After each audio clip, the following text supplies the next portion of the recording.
जिसे आप ध्यान से सुने। तो आप लोग मेरे साथ मिलकर जयकारा लगाएंगे।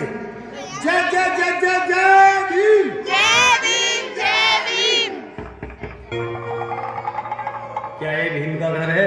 हाँ जी, मैं ही भीम हूँ। लो भीम, तुम्हारा वजीफा आया है। तो मेरे प्रिय दर्शकों, जब मेरे बाबा साहब को वो वजीफा मिलता है तो मेरे बाबा साहब बहुत खुशी से फूले नहीं समाते हैं और वो माता रमाबाई के पास किस तरह जाकर बात कर रहे हैं, आगे देखिए। हे रमा, मेरा वजीफा आया है और मैं इन पैसों से अपनी पढ़ाई करने के लिए विदेश जाना चाहता हूँ। हे साहब जी, आप अपनी पढ़ाई पूरी करने के लिए विदेश जा सकते हो। प्रिय रमा, मैं विदेश तो चला जाऊंगा, आप हमारे दोनों पुत्र आसवन और रमेश को कैसे संभालेंगे? साहब जी, आप हमारी चिंता मत करो, अच्छे से संभाल लेंगे। तो मेरे मेहरबानों, जैसे ही बाबा साहब विदेश चले, भीम जी के घर में एक कन्या जन्म लेती है जिसका नाम इंदु होता है और इंदु बहुत ज़्यादा बीमार हो जाती है। तो माता रमा क्या सोचती है, क्यों ना मैं अपने बच्चों के पालन के लिए कुछ काम करूं। लेकिन माता रमाबाई जगह जगह जाकर काम मांगती है, लेकिन हर जगह निराशा हाथ लगती है। माता रमाबाई को कोई और काम नहीं सूझता है। तो माता रमाबाई एक टोकरे में उपले भरकर गांव शहर में बेचने के लिए निकल जाती हैं। तो किस तरह बेच रही हैं, आगे देखिए।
घर आती हैं, तभी उन्हें घर पर एक पत्र मिलता है। तो उस पत्र में क्या लिखा होता है, हे प्रिय रमा, तुम मेरे लिए कुछ पैसे भेज दो। तो प्रिय दर्शकों, उधर बेटी इंदु बहुत बीमार थी, मगर माता रमाबाई सोचती हैं कि ये पैसे मैं अपनी बेटी के इलाज में लगाऊं या बाबा साहब के लिए भेज दूं। तो मेरे प्रिय दर्शकों, माता रमाबाई अपने दिल पर पत्थर रख के वो पैसे बाबा साहब को भेज देती है। तो प्रिय दर्शकों, इंदु को इलाज ना मिलने के कारण प्रिय दर्शक सत्ता में विलीन हो जाती है। तो प्रिय दर्शकों, माता रमाबाई जोर जोर से रोने लगती है। तभी भीम जी अपनी आधी पढ़ाई छोड़ करके वापिस आ जाते हैं और रमा से अपने बच्चों के बारे में पूछते हैं। तो माता रमाबाई क्या जवाब देते हैं, आगे देखिए। हे प्रिय रमा, हमारे तीनों बच्चे कहाँ हैं? हे साहिब, इलाज ना होने के कारण हमारे तीनों बच्चे इस दुनिया से विदा लेकर चले गए।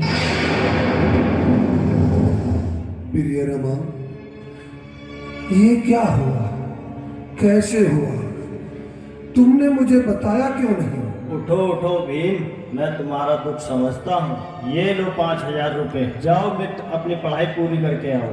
धन्यवाद मेरे प्रिय मित्र। प्रिय दर्शकों, मेरे बाबा भीम के विदेश चले जाने के बाद तभी भीम के घर में एक पुत्र जन्म लेता है जिसका नाम होता है राजरतन। तो माता रमाबाई राजरतन को गोदी में खिला रही हैं। उधर से मेरे बाबा अपनी पढ़ाई पूरी करके अपने घर वापस आते हैं। तो क्या होता है, हे प्रिय रमा, ये पुत्र एक दिन हमारा नाम रोशन करेगा। हाँ साहब जी, अब आप एक अच्छी सी नौकरी कर लो जिससे हमारे घर की हालत सुधर जाए। नहीं रमा, मैं नौकरी नहीं कर सकता। अगर मैं नौकरी करने लगा तो मेरे देश के बहुजनों की लड़ाई कौन लड़ेगा? जैसी आपकी इच्छा साहेब। तो प्रिय दर्शकों, इसी बीच बाबा साहब के दोस्त नवल भटोना जी आते हैं, तो मेरे बाबा साहब को वकील की नौकरी करने के लिए बोलते हैं। तो प्रिय दर्शकों, मेरे बाबा साहब वकील की नौकरी कर लेते हैं। तभी उनका लाडला बेटा राजरतन बीमार हो जाता है। तो एक आदमी उनके पास दौड़ा दौड़ा आता है। तो आगे क्या होता है? साहब जल्दी घर चलो, आपका बेटा बीमार हो गया है, आपको घर बुलाया है। प्रिय दर्शकों, मेरे बाबा भीम दौड़कर घर पर आते हैं। जैसे उनका राजरतन इंतजार कर रहा हो, जैसे ही मेरे बाबा भीम राजरतन को गोदी में उठाते हैं, जैसे ही बाबा साहब ने राजरतन को गोदी में उठाया तो राजरतन दम तोड़ देते हैं। हे साहिब, आप तो कह रहे थे कि राजरतन एक दिन हमारा नाम रोशन करेगा और ये तो हमें छोड़कर चला गया। हे प्रिय रमा, ऐसा ना कहो, ऐसा ना कहो। साहब, हमारे पास तो क्रियाक्रम के लिए भी पैसे नहीं है।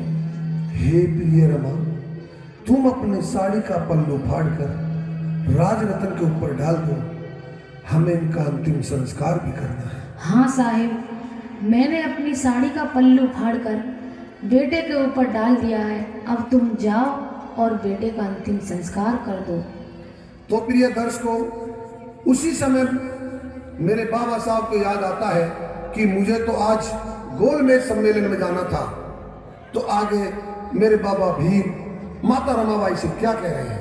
हे रमा, यदि मैं आज गोलमेज सम्मेलन में नहीं गया तो मेरे देश में रह रहे लाखों करोड़ों बच्चे अपने अधिकारों से वंचित रह जाएंगे। मैं अपने एक बच्चे के लिए लाखों करोड़ों बच्चों का भविष्य दांव पर नहीं लगा सकता रमा।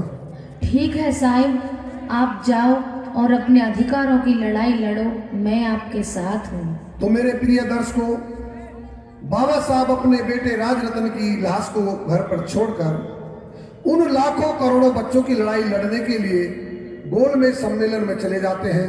तो मेरे प्रिय दर्शकों, त्याग की मूर्त माता रमाबाई और मेरे प्रिय बाबा साहब ने हमारे इस देश के भविष्य को उज्जवल बनाने के लिए चार बच्चों की कुर्बानी दे दी। तो प्रिय दर्शकों, इस नाटक को लिखा है रेशु गौतम, कस्बा सियाना, जिला बुलंदशहर से, और इस नाटक को रिकॉर्ड करके आप तक पहुंचाया है रतन स्टूडियो, करावल नगर, दिल्ली से। इस नाटक को देखने के लिए डुप्पू गौतम 0 यूट्यूब चैनल पर जाएं और देखें। देखकर लाइक